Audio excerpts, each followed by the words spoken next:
The kingdom of Stormwind stood as a beacon of prosperity and peace, its fertile lands transformed into a paradise under the stewardship of its people. Knights of Stormwind rode valiantly across the realm, dispensing justice and defending the innocent, while the clerics of Northshire Abbey brought healing and solace to the wounded and weary. Since the triumph of the Knoll War, the king's well-trained armies had upheld an enduring peace, fostering a golden era for the kingdom's citizens. Yet unbeknownst to the people of Stormwind, a dark force was plotting their undoing. Medivh, the powerful mage once revered as the guardian of Tirisfal, had succumbed to a sinister influence. His mind, twisted by the will of the dark titan Sargeras, sought the kingdom's destruction. Medivh forged an unholy alliance with Gul'dan, a warlock from another world, a realm torn by chaos and corruption. Together they worked in secret to create a gateway between their two worlds, a portal that would become known as the Dark Portal. From this rift emerged the Orcish Horde, a savage and bloodthirsty army unlike anything Azeroth had ever seen. The humans, caught off guard, were baffled by the reports of strange creatures prowling the Black Morass. Rumors spread like wildfire, speculating the nature of these beings: vengeful spirits, empowered trolls, or perhaps a race from distant lands across the Great Sea. But none could fathom the truth. The orcs were brutal and relentless. Their warriors wielded axes and spears with deadly precision, their war cries echoing through the forests. Others rode upon fearsome wolves as black as a starless night, their mounts just as ferocious as their riders. But it was their magic that struck the deepest fear into their enemies, malevolent spells fueled by the fires of the twisting nether. The orcs, tainted by the demonic blood of Manaroth, were driven by an insatiable lust for war, tearing apart anything and anyone that dared to stand in their way. As the Horde marched on Stormwind, their cunning strategies and devastating power clashed against the ingenuity and discipline of the human defenders. The ensuing battles were a test of intellect, courage, and brute strength, with neither side willing to yield. The stakes were nothing less than the fate of Azeroth itself, and the victor would claim dominion over the land's future. Seeking answers about the mysterious invaders, King Lane entrusted Sir Anduin Lothar with a crucial mission: to uncover the truth behind the strange new creatures that had been sighted. Lothar, a seasoned and trusted warrior, gathered a small contingent of knights and set out to investigate the foreboding Black Morass. It was here, amidst the swamp's dense foliage and treacherous terrain, that the Knights of Stormwind first clashed with the orcs, a savage enemy unlike any they had faced before. Though Lothar's men managed to secure a handful of victories in these early skirmishes, each fallen orc seemed to be replaced by two more. With each encounter, the invaders' numbers grew, and the battles became increasingly one-sided. Realizing the futility of pressing deeper into the heavily fortified Black Morass, Lothar made the difficult decision to retreat. His forces had failed to locate the source of the orcs' reinforcements, the ominous Dark Portal, but their sacrifices had not been in vain. Lothar returned to Stormwind with a grim report for King Lane. The invaders were not a mere raiding party, but an organized force, drawing reinforcements from an unknown location. Meanwhile, the orcs, under Warchief Blackhand's command, took note of the humans' awareness of their presence. The time for subtlety was over. Preparations and reconnaissance gave way to aggression, and the First War erupted in earnest. During this volatile time, Lothar crossed paths with the guardian Medivh and his young apprentice Khadgar on a patrol near the Black Morass. Ever the loyal friend, Lothar urged Medivh to lend his immense power to Stormwind's defense. He knew Medivh wrestled with the memory of the catastrophic magic he had unleashed upon the Gurbashi years ago, and he respected his reluctance to wield his full strength. Yet unbeknownst to Lothar, Medivh's hesitance was a facade.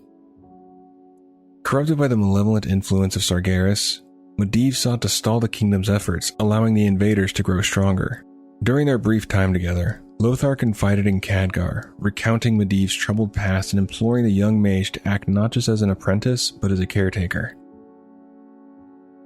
However, Medivh's behavior became increasingly erratic. He vanished for days without explanation and returned to Karazhan drained and irritable. His mental state frayed further with each passing day. The First War was no longer a distant threat. It had become a grim and present reality. Warchief Blackhand unleashed a terrifying strategy upon Stormwind, ordering his raiding parties to strike deep into the kingdom's heartland. The idyllic regions of Brightwood, now known as Duskwood, Westfall, and the southern Red Ridge Mountains became grim battlefields. Villages were burned to the ground, their inhabitants slaughtered or forced to flee in terror. By the time Stormwind's patrols arrived to defend their lands, the orcs had vanished into the shadows, leaving only destruction and despair in their wake. For the first time, the human kingdom faced an enemy as swift as it was brutal. An enemy unlike anything they had encountered before.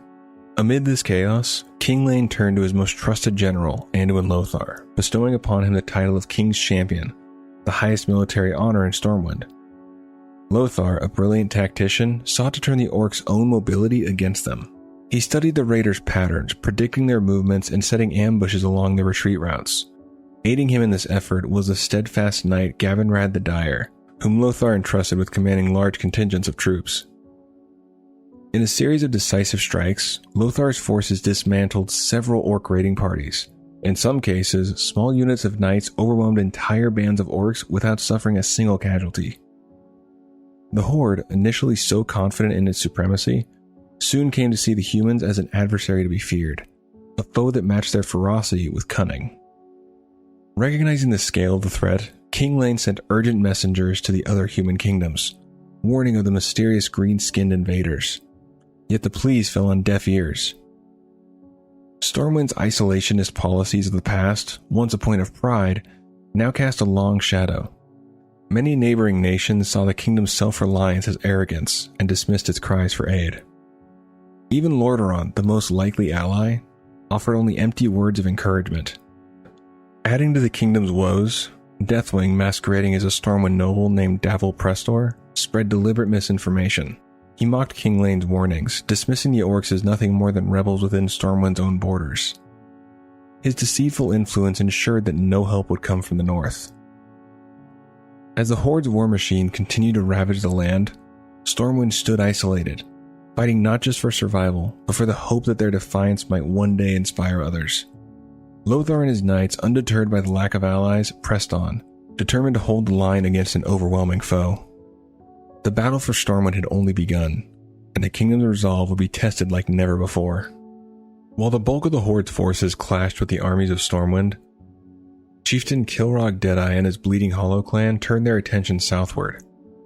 Drawn to the lush, untamed jungles of Stranglethorn Vale, which reminded them of the harsh beauty of their ancestral homeland, Kilrog sought to carve out a dominion for his clan. However, Stranglethorn was far from uninhabited. The Gurubashi jungle trolls, ancient masters of the region, saw the orcs as an existential threat and united in a rare display of tribal solidarity to repel the invaders. What followed was a savage conflict marked by cunning and brutality. Though the Bleeding Hollow orcs often outnumbered the trolls in open skirmishes, they were at a grave disadvantage. The Gurubashi knew every shadowed trail and concealed ravine, exploiting the terrain to deadly effect.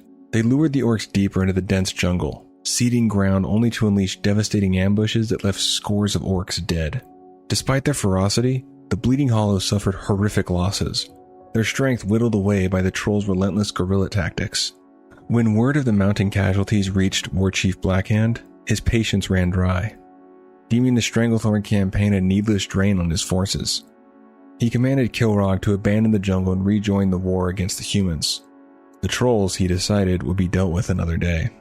Amid the carnage of the wider conflict, the clerics of the Brotherhood of Northshire emerged as unsung heroes.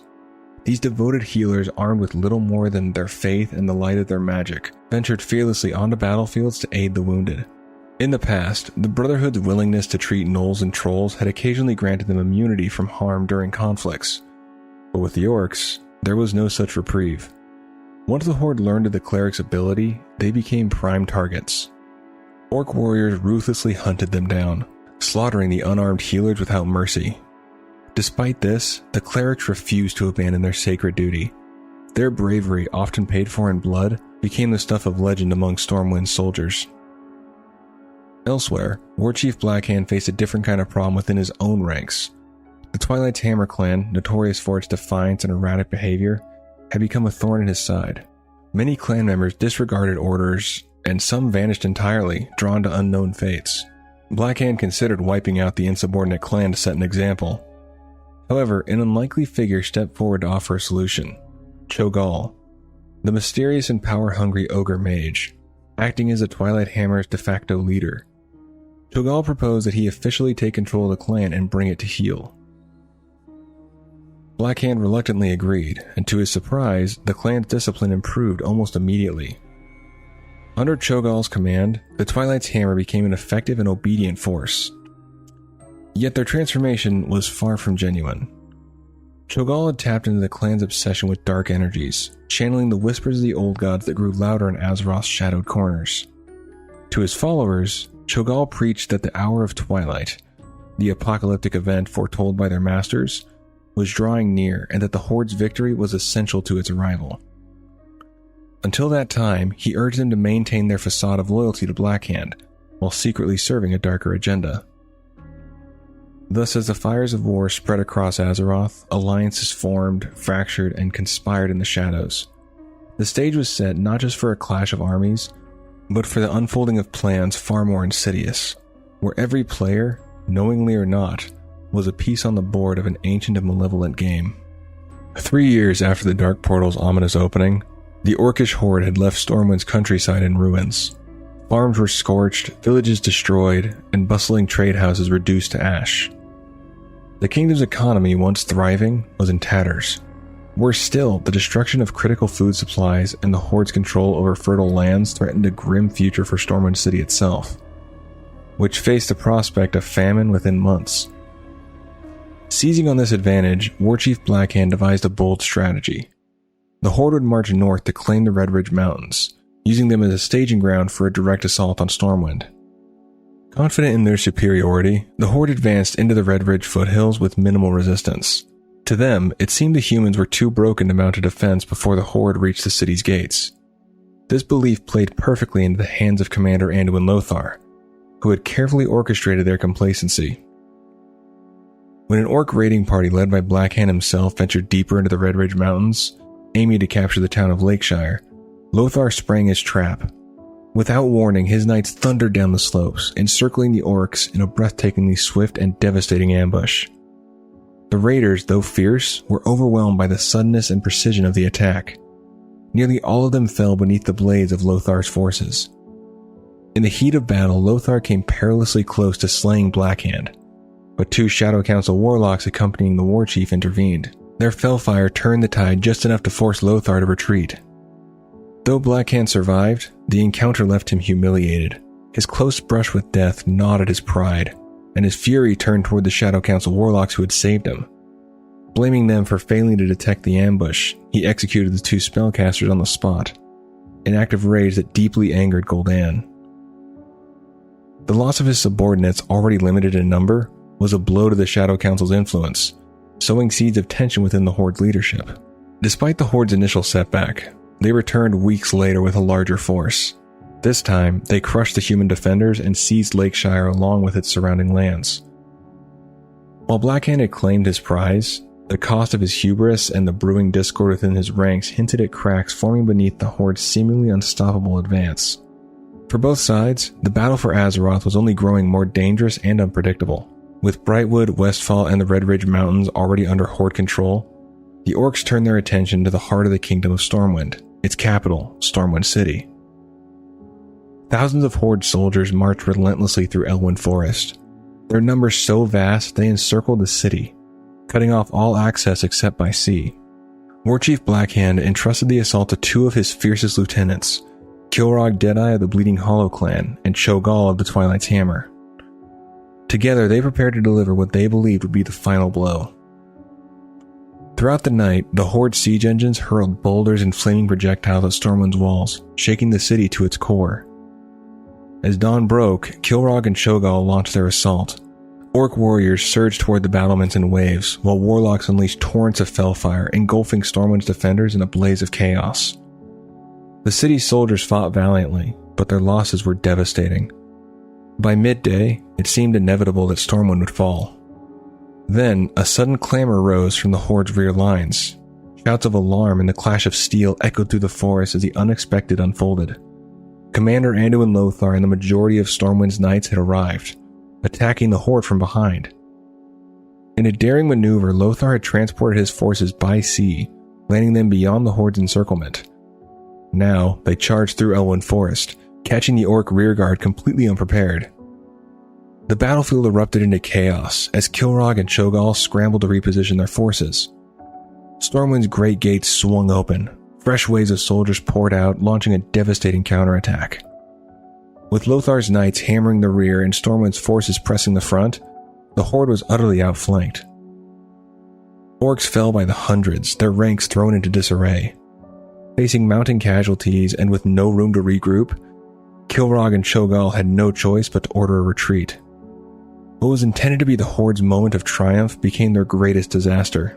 Blackhand's fury was boundless. The war chief came perilously close to executing both Kilrogg and Cho'Gall for their failure but stayed his hand, knowing their clans might rebel if their leaders were slain. Instead, he ordered the horde to withdraw to Redridge, where they would regroup and plot a new strategy. The loss was a humiliating blow, one that exposed vulnerabilities in the horde's seemingly unstoppable campaign. Unbeknownst to the horde, Stormwind's victory had not been mere chance. Lothar and King Lane had prepared for the attack after receiving critical intelligence.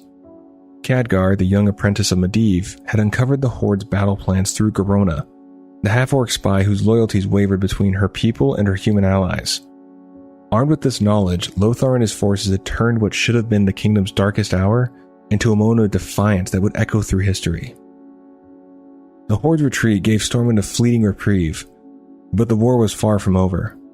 The question lingered: how long could the kingdom stand against such a relentless foe? For now, however, the soldiers of Stormwind stood victorious, their faith in Lothar and their king stronger than ever. After the orcish horde's initial assault on Stormwind Keep, they had learned enough about human tactics to refine their strategy. Warchief Blackhand, determined to strengthen the horde's position, entrusted Orgrim Doomhammer with the task of establishing a forward outpost in the Swamp of Sorrows. The orders were clear: build at least 6 farms to sustain the troops, and build a barracks to protect the settlement, and then create a strategic foothold. The outpost, named Kairos, was to serve as a launching point for Orgrim's next campaign. From this swampy stronghold, Orgrim led his forces with unrelenting determination, crushing any opposition in their path. Their first major test came at Grand Hamlet. Under Blackhand's command, Orgrim constructed a makeshift outpost nearby to prepare for the assault. When the time came, his troops struck with ruthless efficiency. Grand Hamlet was burned to the ground, leaving no survivors. Its destruction a chilling testament to the horde's growing dominance. Amidst this campaign of conquest, internal strife threatened the horde's cohesion. A messenger brought grim news to Orgrim. Griselda, Blackhand's rebellious daughter, had fled with the outlaw Turok and his band of ogres. Furious at this betrayal, Blackhand ordered Orgrim to handle the matter personally, tracking the fugitives to the dungeons beneath the Deadmines. Orgrim led a small party of warriors into the dark, labyrinthine tunnels. Turok and his ogres fought savagely but were no match for Doomhammer's might. Griselda herself fell alongside them, a bitter end to a daughter's defiance.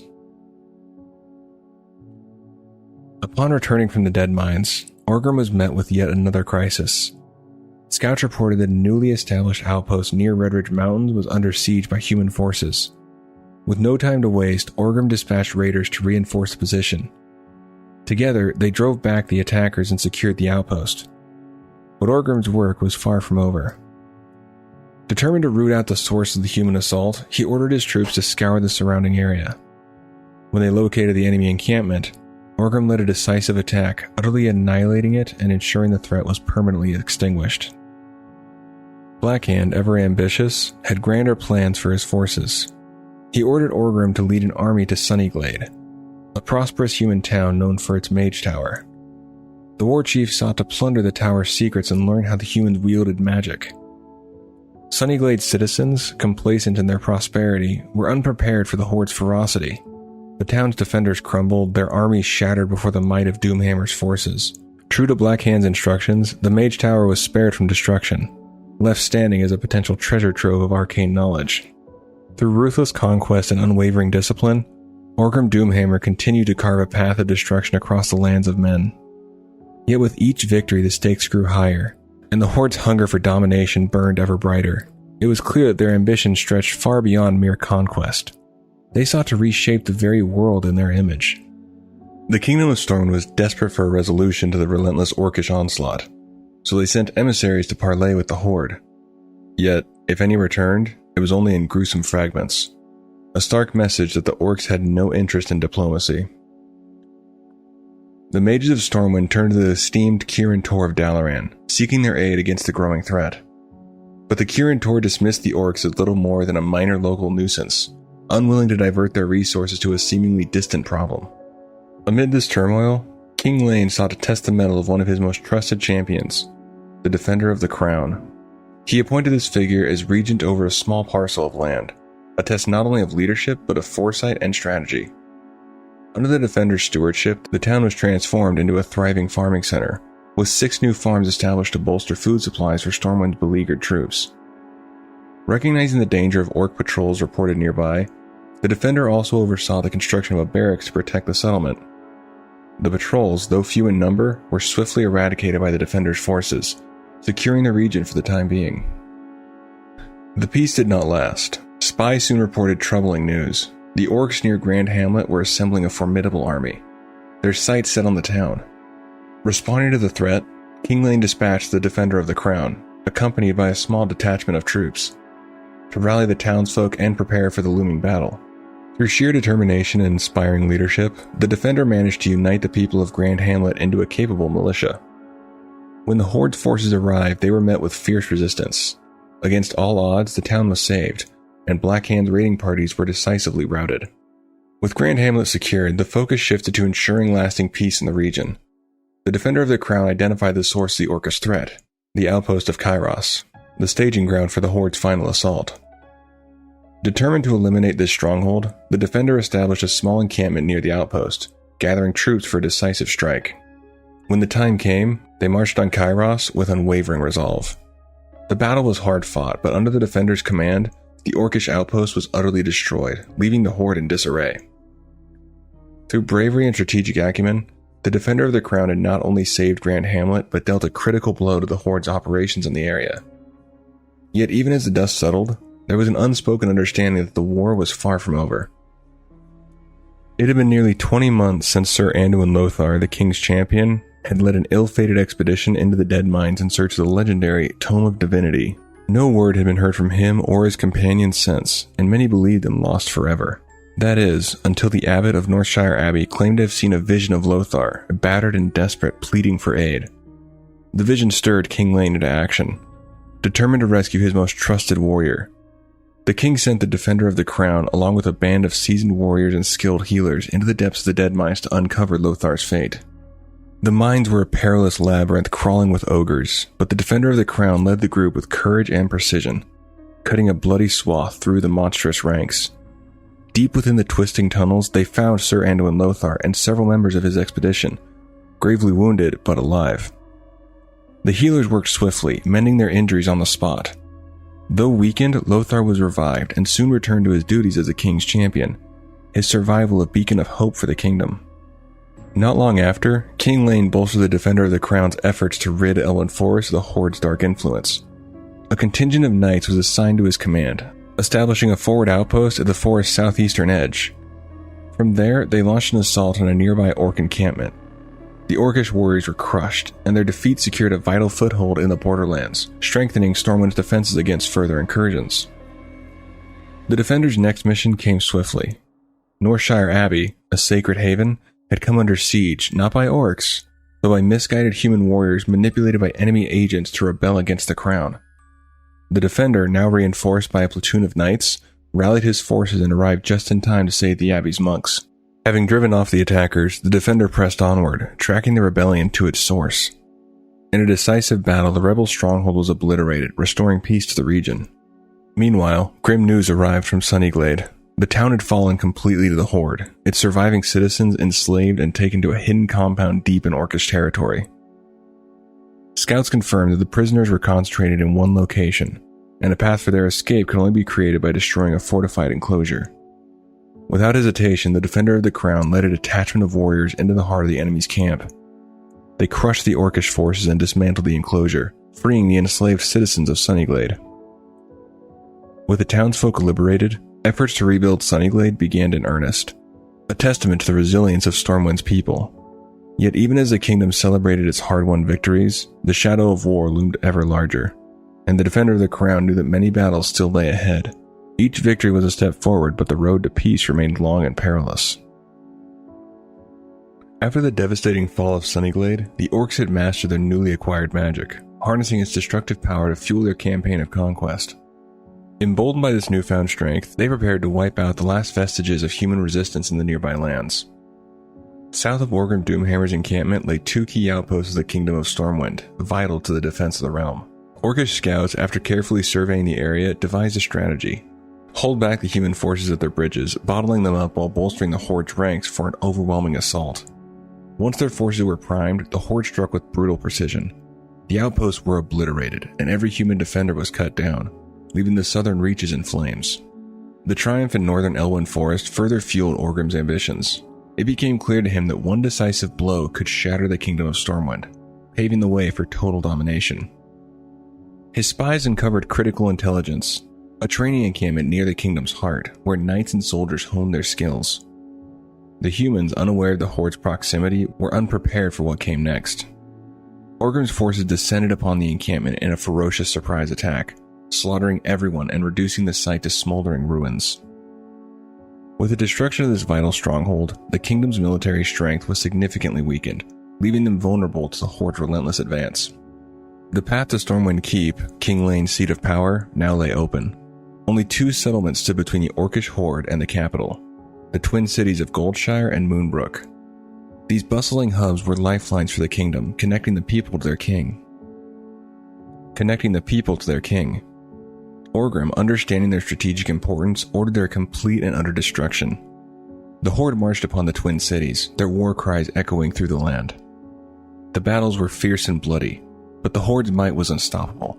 Both cities were burned to the ground, their defenders slain, their citizens left to flee or perish. The destruction severed Stormwind's connections to its people, isolating the capital and leaving it as the kingdom's last bastion of hope. With Goldshire and Moonbrook reduced to ash, the final march on Stormwind City was at hand. The hour of reckoning had arrived for the Kingdom of Stormwind, as the Orcish Horde prepared to bring their campaign of terror to its ultimate conclusion. The shadow of the Horde loomed over the capital, and all that remained was for Orgrim to strike the final, fatal blow. Khadgar and Garona were the first to uncover the chilling truth about Medivh, that he had betrayed Azeroth by aiding the Orcish Horde in their invasion. Determined to understand the origins of the Dark Portal and the Horde's arrival, Garona urged Khadgar to summon a vision of the past. Together they peered into the flow of time, witnessing a haunting scene. In the vision, the warlock Gul'dan knelt as he received instructions from a shadowed figure who called himself the Guardian. Khadgar and Garona's worst fears were confirmed. The Guardian was Medivh. Horrified by their discovery, the pair fled Karazhan, determined to bring this dire news to King Lane and his knight champion, Anduin Lothar. Lothar, a man of decisive action, believed their tale without hesitation. King Lane, however, required time to consider the gravity of the accusation. Unwilling to wait, Lothar took matters into his own hands. In the stillness of pre-dawn, he roused Garona and Khadgar from their quarters. Quietly, he led them to one of Stormwind Keep's towering spires, where a group of griffins awaited them, which were gifts from the dwarves of Khazmodan. Accompanied by a small contingent of loyal footmen, Lothar prepared for an urgent journey to Karazhan, entrusting the defense of Stormwind City to Gavinrad the Dire in his absence. The company soared through the skies, reaching the ominous spire of Karazhan with haste. Inside, they found no trace of Medivh. The tower seemed eerily vacant, its halls whispering with an unnatural stillness. Just as they prepared to leave, Garona discovered a concealed door hidden among the shadows. The passage led to an inverted reflection of Karazhan, a bizarre, otherworldly mirror of the tower above. Descending into this labyrinth, the group triggered one of Medivh's many arcane traps. A horde of demonic beasts materialized, barring their path. Lothar and his men held the creatures at bay in a desperate fight, their swords flashing as they battled against overwhelming odds. Meanwhile, Khadgar and Garona pressed forward, venturing deeper into the twisted corridors of the inverse tower. Finally, their journey ended in a strange mirrored observatory. There, standing at the heart of this arcane chaos, was Medivh himself. Medivh stood before Khadgar and Garona, his presence radiating an unhealthy menace, his voice both calm and terrible, confirmed their worst fears. He was not merely Medivh, the guardian of Tirisfal, but Sargeras, the fallen titan, whose dark influence had twisted the mage's soul. The war with the Orcish horde was not merely a coincidence, but part of a plan centuries in the making. Free Sargeras' physical form from his tomb, and bring about the utter annihilation of Azeroth. As Medivh revealed his sinister intentions, Garona, unable to bear his words any longer, lunged at him with her dagger. But the magus, ever vigilant, turned her assault aside with a spell, sending her reeling backward. The battle began in earnest, with Khadgar and Garona throwing everything they had at the corrupted guardian. Yet Medivh's power, amplified by the essence of Sargeras, was far beyond their capabilities. The duo fought valiantly, but it wasn't long before they were beaten down, kneeling and bloodied, their strength nearly spent. Medivh raised his hand, arcane energy crackling as he prepared to deliver a killing blow to Khadgar. But at that very moment, the clash of steel echoed through the chamber as Anduin Lothar arrived. His blade glinted in the unnatural light, and with a roar he charged his former friend, forcing Medivh to shift his focus. The duel between Lothar and Medivh was fierce and heart-wrenching. Lothar fought not just for Azeroth, but against the man who had once been his closest ally. Yet even Lothar's unmatched skill in battle was no match for Medivh's dark magic. As the fight wore on, Lothar was gravely wounded, staggering but defiant. His intervention, however, had given Khadgar a chance. While Medivh was preoccupied, Khadgar moved silently through the shadows, positioning himself for a final strike. The magus, sensing victory, turned back to where Khadgar had fallen, only to find the young mage gone. Before he could react, Khadgar emerged from the shadows, his rune-inscribed sword aimed at Medivh's heart. Without hesitation, Khadgar plunged the blade into the guardian's chest, dealing a mortal blow. As Medivh faltered, the room erupted with a dreadful howl. Sargeras, the demon lord, began to tear free from Medivh's dying body, his dark essence clawing at reality. But before the titan could fully emerge, Lothar, mustering the last of his strength, swung his sword in a final decisive stroke, severing Medivh's head. With that, Sargeras' essence dissipated into nothingness, and Medivh, the once great guardian, fell silent forever. He became the first guardian of Tirisfal to die in combat in centuries. Medivh's death sent shockwaves across Azeroth. Gul'dan, who had been mentally probing Medivh's mind at the moment of his death, fell into a deep coma, leaving the Horde leaderless. Orgrim Doomhammer, ever optimistic, seized the moment. He challenged Blackhand for leadership of the Horde in a brutal duel of supremacy and emerged victorious. With Blackhand slain, Orgrim assumed command of the Horde, setting the stage for a new and bloodier chapter to the war. The Orcish horde gathered like a storm on the horizon, brimming with savage anticipation. The moment of destiny was upon them. The growls of wolf riders echoed through the air as they spurred their monstrous mounts into a bloodthirsty frenzy. The ground trembled under the weight of the war machines as catapults were heaved into position, their payloads of fiery destruction ready to rain upon the human stronghold. Under the iron leadership of Orgrim Doomhammer, the horde unleashed its fury upon Stormwind Keep. The catapults roared to life, hurling flaming boulders that shattered walls and set the city ablaze.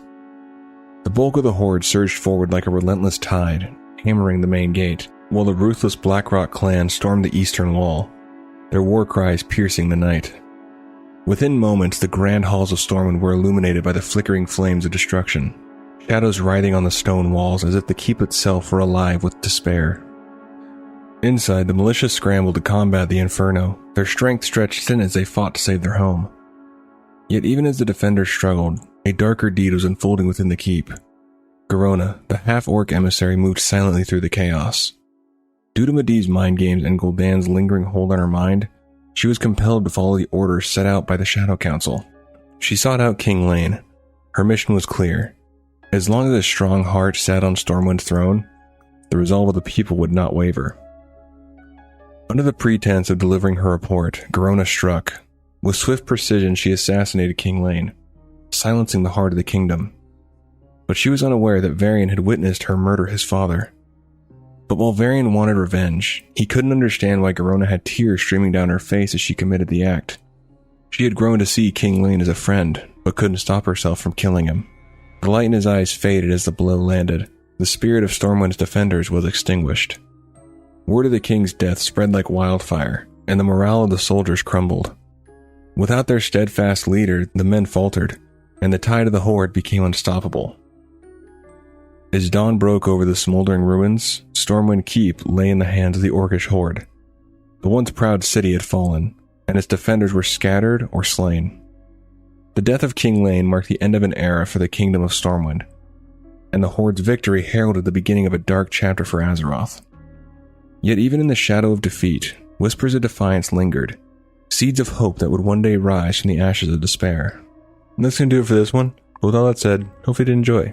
I'll see you in the next one. Do take care of yourself.